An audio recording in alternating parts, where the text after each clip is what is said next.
बार किसी वित्तीय समस्या में फंसकर तेनालीराम ने राजा कृष्णदेवराय से कुछ रुपए उधार लिए थे।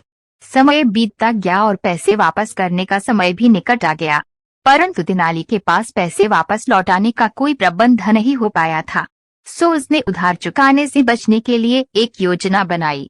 एक दिन राजा को तेनालीराम की पत्नी की ओर से एक पत्र मिला। उस पत्र में लिखा था कि तेनालीराम बहुत बीमार है।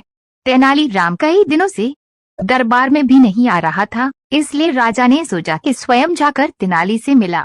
साथ ही राजा को भी संदेह हुआ कि कहीं उधार से बचने के लिए तेनालीराम की कोई योजना तो नहीं है।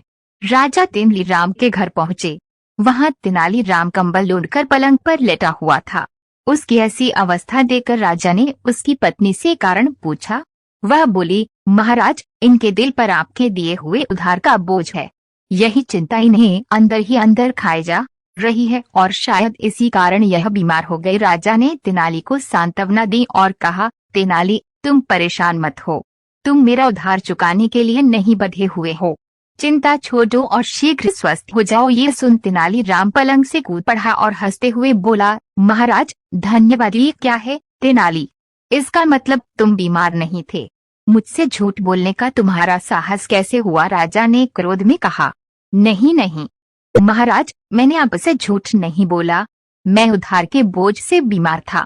आपने जैसे ही मुझे उधार से मुक्त किया, तभी से मेरी सारी चिंता खत्म हो गई और मेरे ऊपर से उधार का बोझ हट गया। इस बोझ की हटते ही मेरी बीमारी भी जाती रही और मैं अपने को स्वस्थ महसूस करने लगा। अब आपके आदेशानुसार मैं स्वतंत्र, स्वस्थ व प्रसन्न हूँ। हमेशा की तरह राजा के पास कहने के लिए कुछ न था। वह तेनाली की योजना पर मुस्कुरा पड़े